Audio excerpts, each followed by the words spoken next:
اور جو غیر مسلم خدا کو مانتے ہیں نا، وہ بھی تعلق روحانی سکون کے لیے بنا رہے ہوتے ہیں، خدا کو راضی کرنے کے لیے بنا رہے ہوتے ہیں۔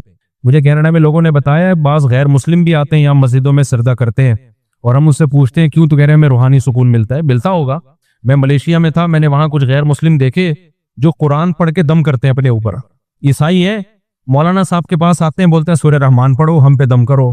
میں نے ان سے غیر مسلموں سے پوچھا، میں نے کہا بھائی تم سورہ رحمان پڑھ کے کیوں دم کروا رہے ہو؟ کہہ رہے سکون ملتا ہے ہمیں، روحانی سکون ملتا ہے۔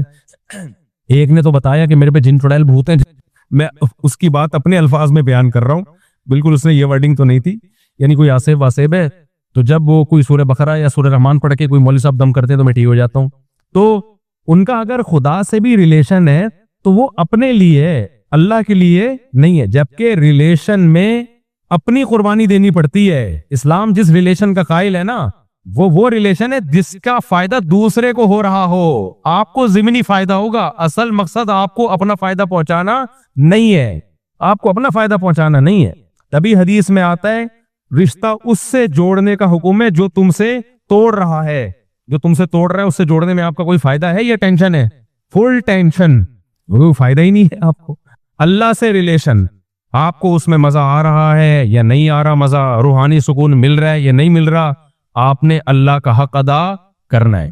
کتنے لوگ ہیں کہتے ہیں ہمیں نماز میں مزہ نہیں آتا، نماز پڑھنے کا دل نہیں چاہتا، بالکل مفتی صاحب نماز میں دل نہیں لگتا، تو میں ان سے کیا جواب میں کہتا ہوں، وہی جو علماء کہتے ہیں بھائی دیکھو غلام کا کام ہوتا ہے آرڈر کو فالو کرنا، چاہے دل لگے چاہے نہ لگے۔ آپ کا باس آپ کو کہتا ہے کہ یہ چیک ہے، کمپنی کی رقم فلاں بینک میں آئی ہوئی ہے، اکاؤنٹ سے نکال کے لے آ، آپ کہیں سر مزہ ہی نہیں آ رہا جانے میں اور اکاؤنٹ سے پیسے نکالنے میں، دل ہی نہیں لگ رہا، کہے گا یہ تیرا ہیڈ ایک ہے، یہ میرا ہیڈ ایک نہیں ہے۔ باقی تو کہیں بھی نہیں کہہ رہے ہوتے دل لگ رہا ہے نہیں لگ رہا۔ نماز کا جب مسئلہ آئے گا دل نہیں لگ رہا، روزے کا مسئلہ آئے گا دل نہیں لگ رہا، تلاوت کا مسئلہ آئے گا مفتی صاحب مزہ ہی نہیں آتا۔ تو غیر مسلم کا جو اللہ سے ریلیشن ہے، جب تک اس کو سکون مل رہا ہوگا ریلیشن ہے، نہیں ہے سکون تو نہیں ریلیشن۔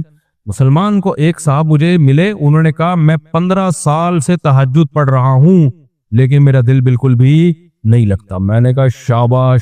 علامہ ابن سیرین رحمہ اللہ کا ایک قول مجھے یاد آیا، کہتے ہیں میں نے 20 سال تہجد پڑھی ہے نفت جبر کر کے، 20 سال کے بعد دل لگنا شروع ہوا ہے۔ عجیب بات آپ کو بتاؤں، حدیثوں پہ حدیثیں یاد آتی ہیں، پھر مجھے ذہن کھلتا ہے جب نا نبی صلی اللہ علیہ وسلم کے پاس کچھ صحابہ آئے، کسی نے کہا میں ڈیلی روزے رکھوں گا، پوری زندگی انہوں نے روزے رکھے۔ آپ صلی اللہ علیہ وسلم نے فرمایا سب سے بہترین روزہ صوم داؤد ہے، داؤد علیہ السلام کا روزہ ہے۔ اگر کوئی روزے میں خاندانی پیکج پہ عمل کرنا چاہتا ہے نا، سب سے خاندانی، تو وہ یہ نہیں ہے کہ ڈیلی روزے رکھے، وہ داؤد علیہ السلام والے روزے رکھے۔ آپ نے فرمایا داؤد علیہ السلام ایک دن روزہ رکھتے تھے، ایک دن ناغا کرتے تھے، پھر روزہ رکھتے تھے، پھر ناغا کرتے تھے۔ اب یہ سب سے بہترین روزہ کیوں ہے؟ وجہ اس کی یہ ہے کہ اگر آپ کنٹینیوسلی روزے رکھنا شروع کرتے ہو، آپ کی باڈی کمزور ہونا شروع ہو جائے گی، جبکہ نبی نے فرمایا اللہ کو طاقتور مومن کمزور مومن سے زیادہ محبوب۔ روزے کا بنیادی مقصد روحانی قوت پیدا کرنا ہے، جسمانی طور پہ کمزور کرنا روزے کا مقصد نہیں ہے، کیونکہ کمزور آدمی سے زیادہ اللہ کو کون محبوب ہے؟ طاقتور ہوگا تو دین کے کام بھی کرے گا، دوسروں پہ بوجھ نہیں بنے گا، کھلانے والا بنے گا نا۔ آج ایک صاحب آئے، میں تو مزاح کی میری عادت ہے، اتنا باریک لڑکا، بہت باریک نا، میری مزاح کی عادت ہے، کوئی توہین نہیں ہو سکتا یہاں بیان میں بیٹھا ہو، تو کہہ رہے میں آپ سے ملنا چاہتا ہوں، میں آپ سے ملنا چاہتا ہوں۔ میں نے کہا مل تو لیے، کہہ رہے نہیں میں آپ سے ٹائم لے کے ملنا چاہتا ہوں۔ میں نے کہا پھر پورے آؤ، پورے، میں آپ کو پروٹوکول جب دوں گا جب آپ پورے تو ہو۔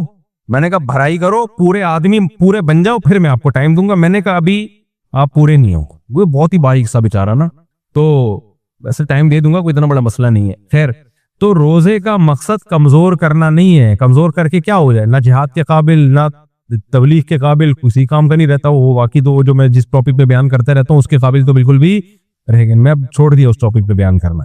کل میں نے دیکھا لوگوں نے دبا کے میرے خلاف نیگیٹو کمنٹس اتنے زیادہ کہ بس کیا بتاؤں میں، تو ڈھیٹ ہوں چھوڑوں گا نہیں۔ خیر، تو جسمانی طاقت یہ ضروری ہے نا، بیمار ہوگا تو اگر کنٹینیوسلی آپ روزے رکھتے ہیں نا تو جسم آپ کا کمزور ہونا شروع ہو جائے گا اور روزوں کی عادت پڑ جائے گی، تو نفس پہ شاخ نہیں گزرے گا یہ کام، جس چیز کی عادت پڑ جاتی ہے نا، یوز ٹو ہو جاتا ہے، وہ پھر مشکل نہیں لگتا.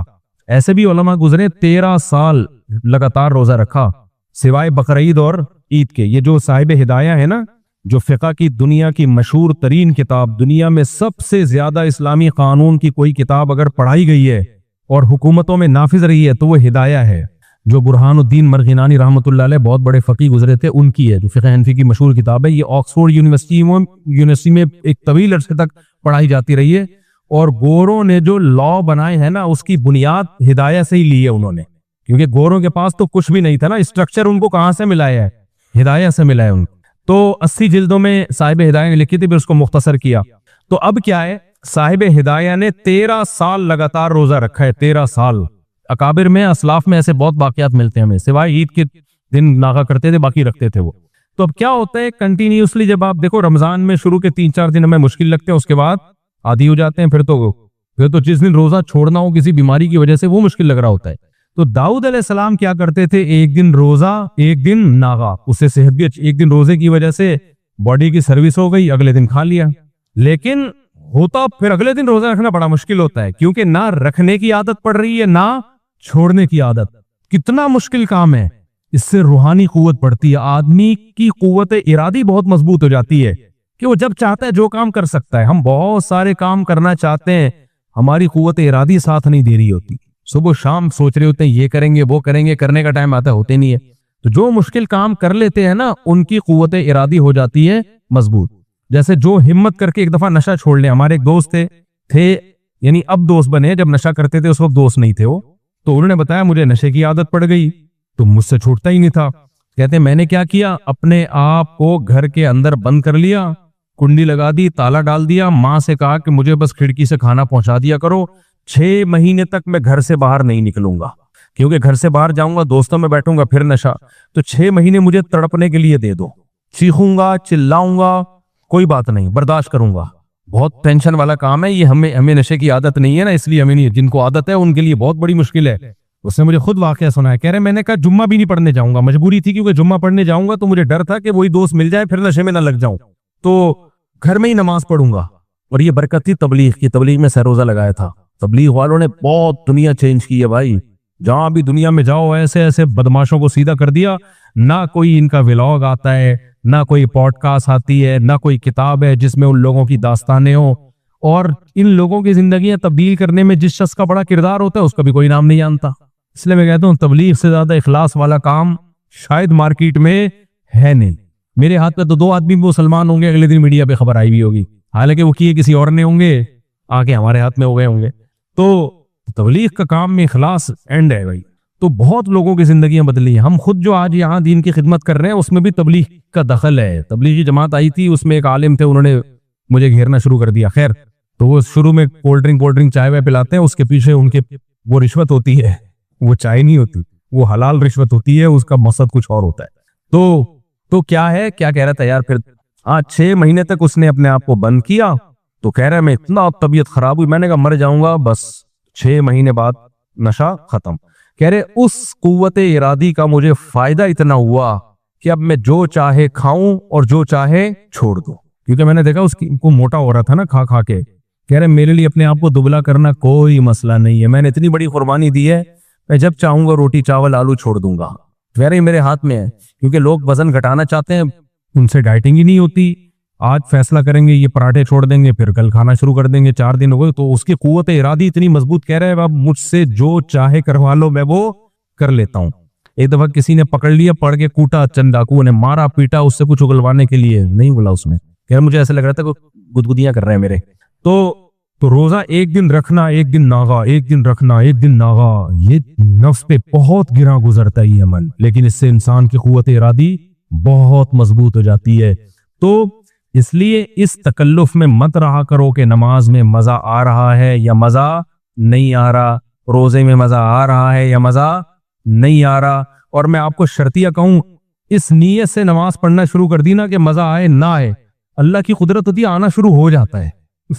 صرف ان کو نہیں آتا جو یہ سوچ کے پڑھتے ہیں کہ مزہ کیوں نہیں آ رہا، ان کو نہیں آتا. تو اسی طرح ماں باپ کی خدمت ہے، بعض دفعہ بوجھ ہوتی ہے انسان کے اوپر، بھائی چھوڑو، کس کا حکم ہے؟ اللہ کا حکم ہے. گھر والوں کو ٹائم دینا، بیوی بچوں کو، یہ بھی بڑا مسئلہ ہے، لوگ ٹائم نہیں دیتے۔ جو لوگ اپنے بچوں کو ٹائم نہیں دیتے نا، وہ بچوں کی محبت سے محروم، بچوں کی محبت سے بولو محروم۔ میں نے ایسے ایسے بیچارے بڈھے دیکھے ہیں، بچوں سے لنک ہی نہیں تھا ان کا۔ ایک صاحب نے بتایا میرے بچے ایسے بڑے ہو رہے ہیں یوں کر کے، کیونکہ کہتے ہیں میں جب صبح آفس جاتا ہوں تو وہ سو رہے ہوتے ہیں، جب آفس سے واپس آتا ہوں تو وہ سو چکے ہوتے ہیں۔ تو ایک دن میں نے دیکھا تھا اتنے تھے، اب مجھے تھوڑے سے جو ملک سے باہر رہتے ہیں 2-2 سال کے بعد آتے ہیں، ان کے ساتھ کیا ہوتا ہے۔ ایک صاحب 2 سال کے بعد آئے، جاب تھی ان کی باہر، دروازہ نوک کیا تو بچہ آیا، امی سے کہتے ہیں امی کوئی صاحب آئے ہیں ملاقات کے سلسلے میں۔ سمجھ رہے ہو کیا زندگی ہے بھائی؟ تو اللہ کا حکم سمجھ کے بچوں کو وقت دے دو۔ آپ کو اگر اچھے نہیں لگ رہے نا، تھوڑے دن بیٹھو۔ ہمارے ایک دوست ہیں کووڈ میں نا، ان کے سفر بہت ہوتے تھے پوری دنیا میں ٹریولنگ، کووڈ کے دنوں میں کہیں سفر رہا نہیں نا، مجبوراً گھر میں بیٹھنا پڑا۔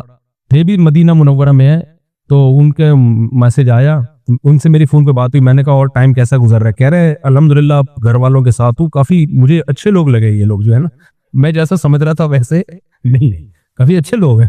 اپنی بیوی بچوں کے بارے میں کہہ رہے ہیں کہ کافی مناسب لوگ ہیں، کہہ رہے ٹائم ہی نہیں مل رہا تھا ان کے پاس بیٹھنے کا۔ تو اللہ کی خاطر گھر والوں کو ٹائم دے دو میرے بھائی، تھوڑا سا ابا اماں کو ٹائم دے دو، رشتہ داروں سے ہیلو ہائی کر لو، کچھ صدقات و خیرات نہ چاہتے ہوئے بھی کبھی کبھار کر دیا۔ مہینے میں کچھ اماؤنٹ تو ہر مسلمان کو صدقہ کرنی چاہیے، وہ تو نکالنی ہی نکالنی ہے، کچھ کبھی کبھار چھکا بھی لگا دیا کرو۔ کیا لگا دیا؟ چھکا۔ ایسا صدقہ کر دیا کہ تھوڑا سا دل پہ آرے چلے، یار یہ تو کچھ زیادہ ہو گیا۔ میں نہیں کہہ رہا ہمیشہ کرو، کبھی کبھار ایسا صدقہ کر دو کہ دل پہ تھوڑے سے آرے چلے، آرے کہ یار یہ تو زیادہ ہو گیا، میرا بنے گا کیا یار۔ یہ ابو طلحہ انصاری ہیں رضی اللہ عنہ، قرآن کی آیت نازل ہوئی لن تنالوا البر حتی تنفقوا مما تحبون، کہ جب محبوب چیز جب تک صدقہ نہیں کرو گے نیکی کی حقیقت کو نہیں پہنچ سکتے۔ تو وہ آئے، عرض کیا یا رسول اللہ میں نے اپنے دونوں باغ جو سورس آف انکم تھی وہ صدقہ۔ کیا خیال ہے بھائی؟ اتنی باغ پہ محنت کی اور سورس آف انکم صدقہ کرنا آسان ہوتا ہے، سورس آف انکم صدقہ کرنا بہت مشکل ہوتا ہے کہ اپنی چلتی ہوئی دکان دے دو، اور بھی ان کا ہوگا روزگار، بچوں کو بھی تو پالنا ہے، لیکن پھر بھی یہ صدقہ آسان تھوڑی ہے۔ نبی نے کیا فرمایا؟ واہ واہ ذاک مال رابح، یہ تو بہت مہنگی چیز ہے، لیکن آپ نے ان کا جذبہ دیکھا، وہ تو اڑے ہوئے تھے۔ تو آپ نے بھی کیا فرمایا؟ اپنے چچا زاد بھائیوں کو دے دو، کیونکہ وہ غریب تھے۔ یہ وہ ریلیشن سمجھ میں آیا کہ نہیں آیا؟ گورا دے گا اپنے چچا زاد بھائیوں کو، ہیں اگر بالفرض کہیں سے نکل بھی ہے چچا زاد بھائی تو دے گا؟ نہیں دیتا ہے ہی نہیں چچا۔ اسلام ریلیشن پہ بلیو کرتا ہے بھائی، ریلیشن میں اپنے، اور پھر ریلیشن میں خونی ریلیشن، بلڈ ریلیشن۔ قرآن کیا کہتا ہے؟ وَأُولُو الْأَرْحَامِ بَعْضُهُمْ أَوْلَىٰ بِبَعْضٍ فِي كِتَابِ اللَّهِ۔ دیکھو انصار اور مہاجرین سے بڑا کوئی رشتہ نہیں ہو سکتا۔ انصار نے مہاجرین کے لیے جو قربانی دی ہے اس کی تاریخ میں کوئی مثال نہیں ملتی۔ آج کوئی مہاجر ہجرت کر کے آئے ظلم ستم کی وجہ سے، ہم صرف اس کو ٹھکانہ دے دیں تو بڑا کمال سمجھا جاتا ہے۔ غیر قوم کا آدمی تھا، اپنے ملک سے آیا، ہم نے ٹھکانہ دے دیا۔ اول تو گورنمنٹ ٹھکانے دے رہی ہوتی ہے، پرسنلی لوگ پرسنلی تو یہ کام کر نہیں رہے ہوتے۔ صحابہ نے صرف ٹھکانہ نہیں دیا، اپنے کاروبار میں شریک کر لیا کہ آج سے آدھا کاروبار آپ کا ہے۔ یہ بہت بڑی دل گردے کی بات ہوتی ہے اتنے، لیکن اس کے باوجود بھی قرآن نے کیا کہا کہ انصار مہاجرین کا رشتہ اپنی جگہ، لیکن اولو الارحام جو خونی رشتے ہیں وہ سب سے پہلے ہیں۔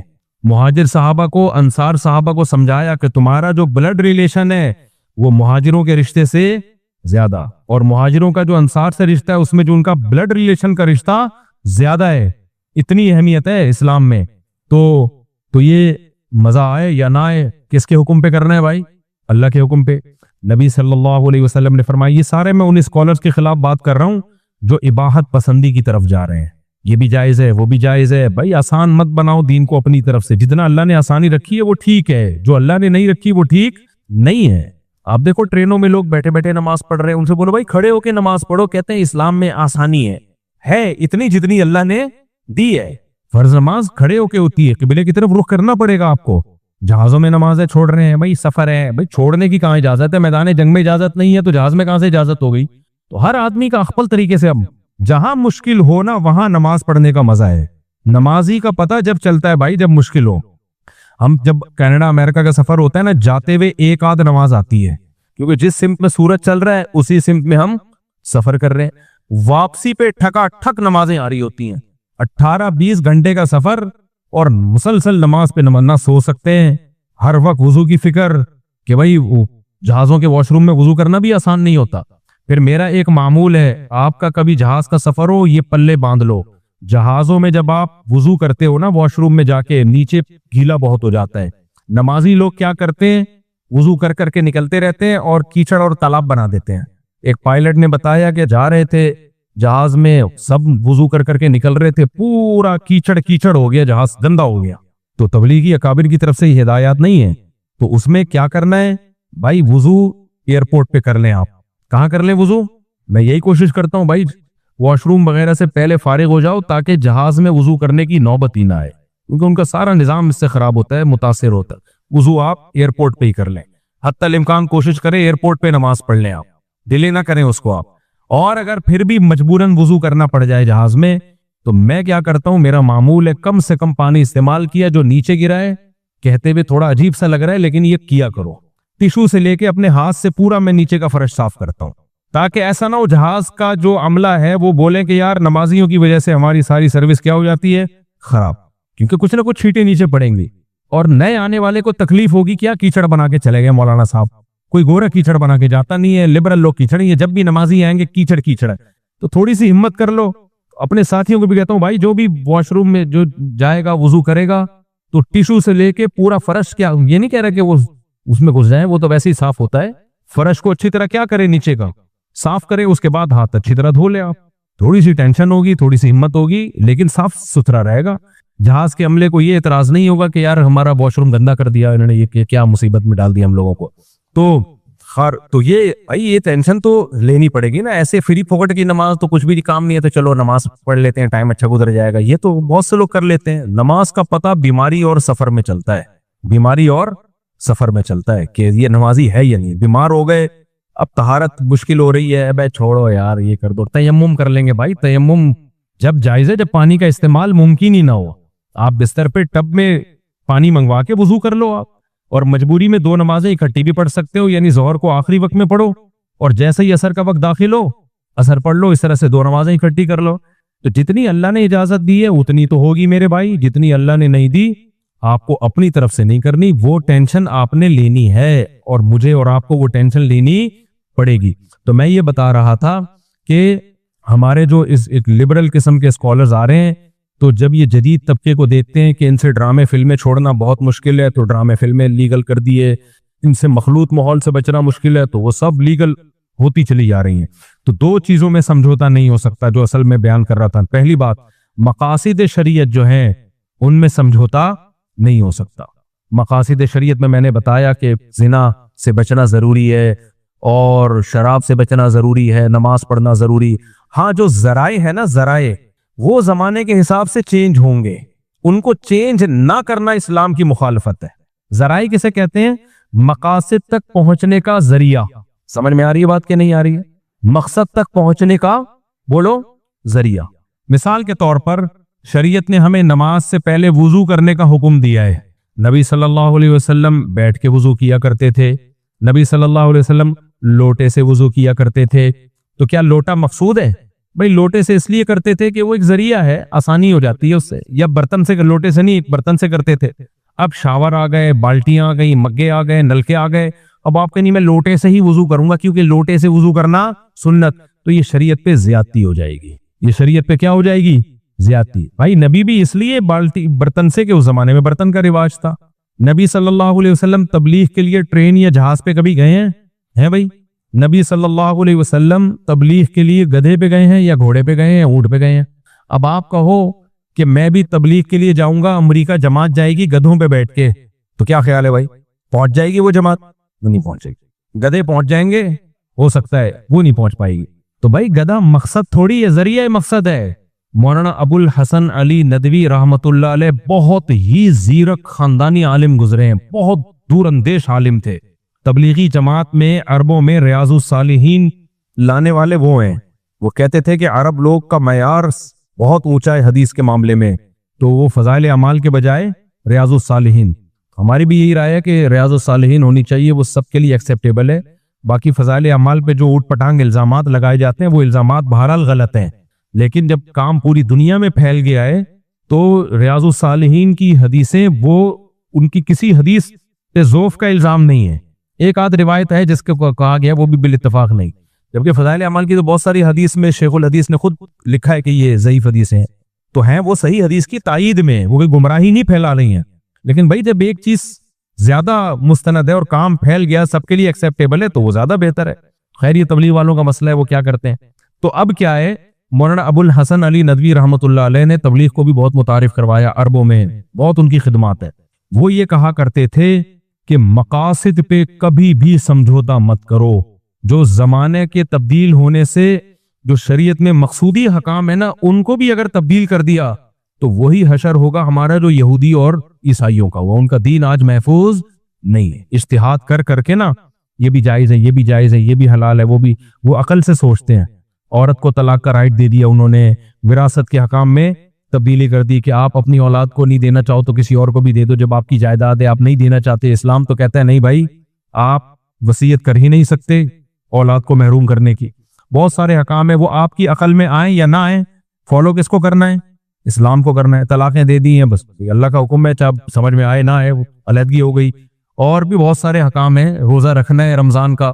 میں جب یہ مسئلہ بیان کرتا ہوں نا کہ مزدور پر بھی رمضان کا روزہ واجب ہے، تو وہاں بھی ہمارے لبرل لوگوں کی چیخیں نکل جاتی ہیں. لبرل لوگ کہتے ہیں خود مزدوری کر کے روزہ رکھو نا، خود تو ریووں میں ایئر کنڈیشن آن کر کے بیٹھ کے روزہ رکھتے ہیں، اور مزدوروں کو کہہ رہے ہیں کہ شدید گرمی بھی ہو اور بے تحاشا پیاس بھی ہو، دن لمبا بھی ہو اور محنت مزدوری کرنی بھی ہو، اور رمضان کا مہینہ آ جائے تو مزدور پر بھی روزہ رکھنا بولو واجب ہے. شریعت کا مسئلہ یہی ہے. ہاں مسافر ہے تو پھر چھوڑ سکتا ہے. تو اب یہ ہمارے لبرل لوگوں کی چیخیں نکلتی. میں نے جب یہ مسئلہ بیان کیا، لوگوں نے کہا خود رکھو نا پتہ چلے، خود رکھو نا پتہ چلے. مجھے پتا ہے میں خود رکھوں گا تو پتہ چلے گا، لیکن اگر میں مشکل میں آ کے اللہ نہ کرے میں روزہ چھوڑ دوں تو میرے چھوڑنے سے روزہ چھوڑنا حلال نہیں ہو جائے گا. کسی مولوی کے گناہ کرنے سے گناہ حلال تھوڑی ہو جاتا ہے، کیونکہ اللہ تعالیٰ نے روزہ چھوڑنے کی اجازت مریض کو دی اور مسافر کو دی، مزدور کو نہیں دی ہے. کیونکہ ہارڈ ورکنگ اور سافٹ ورکنگ اس کا کوئی معیار تھوڑی ہے. کوئی زیادہ محنت کرتا ہے، کوئی کم محنت کرتا ہے، کوئی بے روزگار ہے سارا دن گھر میں پڑا رہتا ہے، کوئی ٹریولنگ ہے، یعنی کسی کو محنت کرنی پڑتی ہے. تو اللہ نے ایک اصول بیان کر دیا، بھائی مریض اور مسافر نہیں چھوڑ سکتا، تو مزدور رات کو محنت کرے، رات کو نہیں کر سکتا، دن میں اگر مجبوری ہے تو روزہ رکھنا پڑے گا اس کو. کیونکہ ہم ایسا بے لگام اجتہاد کر نہیں سکتے نا. علماء بیان کرتے ہیں اجتہاد اور قیاس وہاں ہوتا ہے جہاں نص موجود نہیں ہوتی. جہاں نص موجود ہے، شریعت کا حکم موجود ہے، وہاں اجتہاد کا دروازہ ہی بند. پھر تو یہودی اور عیسائیوں میں بلکہ یونائٹڈ نیشن کا لا بن جائے گا. یہ یونائٹڈ نیشن والے تو اپنی عقل سے فیصلہ کرتے ہیں. آپ کہہ سکتے ہیں وہ تو بیچارہ مر جائے گا روزہ رکھے گا. تو شریعت میں اس میں نص موجود ہے کہ سب سے پہلے جان بچانا فرض ہے، تو روزہ رکھے. بے ہوش ہونے کا خطرہ ہو، بیمار ہونے کا خطرہ ہو تو روزہ توڑ دے. وہ جب خطرہ ہو نا کہ میں بیمار ہو رہا ہوں، حالت غیر ہو رہی ہے، تو توڑ دے روزہ. جب تک ایسی کنڈیشن خطرناک نہیں ہو جاتی تو روزہ چھوڑ نہیں سکتا. صرف پیاس کی شدید شدت یا بھوک کی شدید شدت کی بیس پہ روزہ توڑ بھی نہیں سکتا. جب آپ کو یاد ہے ہیٹ اسٹروک ہوا تھا کراچی میں، انتہائی شدید گرمی تھی، بہت سے لوگوں نے روزے توڑ دیے. تو ہم یہی کہتے تھے کہ بھائی آپ کو کیا مرنے کا خطرہ ہو گیا تھا؟ وہ کہتے ہیں نہیں ہمیں کوئی خطرہ نہیں تھا مرنے کا. شوگر اتنی لو ہو گئی تھی کہ آپ کو بے ہوش ہونے کا خطرہ؟ کہنے نہیں. کیوں توڑا؟ مجھے برداشت نہیں ہو رہا تھا، بہت شدید پیاس لگ رہی تھی. ہم نے کہا بھائی آپ کو 60 روزے کفارے کے طور پہ رکھنے پڑیں گے. اب وہ کہتے ہیں کیا اللہ اتنا ظالم ہے، اللہ کو ترس نہیں آ رہا، ہم سے برداشت نہیں ہو رہا؟ بھائی اللہ نے حکم دیا برداشت کرنا پڑے گا. کسی کو زیادہ پیاس لگتی ہے، کسی کو کم پیاس لگتی ہے، اس کا کوئی معیار نہیں ہے شریعت میں. شریعت میں یہی ہے، بیمار ہونے کا غالب گمان ہو یا موت کا غالب گمان ہو تو توڑ سکتے ہو. جب تک موت یا بیماری کا خطرہ نہیں ہے برداشت کرنا پڑے گا. آپ یہ نہیں کہ بہت زیادہ پیاس لگ رہی ہے تو وہ کفارہ لازم ہوگا آپ کے اوپر. ایک مولانا صاحب نے مسئلہ بیان کر دیا. اب اہل حدیث عالم تھے، میں نہیں کہہ رہا سارے اہل حدیث ہوتے، لیکن اہل حدیث عالم میں کوئی ایک رائے نہیں ہوتی. ہر عالم کی اپنی ایک کوئی رائے ہوتی ہے، تو ہم کسی پوری جماعت پہ کوئی حکم لگا نہیں سکتے. پچھلے سال ایک اہل حدیث عالم سے مسئلہ کسی نے پوچھا کہ دودھ پلانے والی عورت روزہ چھوڑ سکتی ہے یا پریگنینسی میں عورت روزہ چھوڑ سکتی ہے؟ انہوں نے فرمایا ہاں چھوڑ سکتی ہے کیونکہ مجبوری ہے.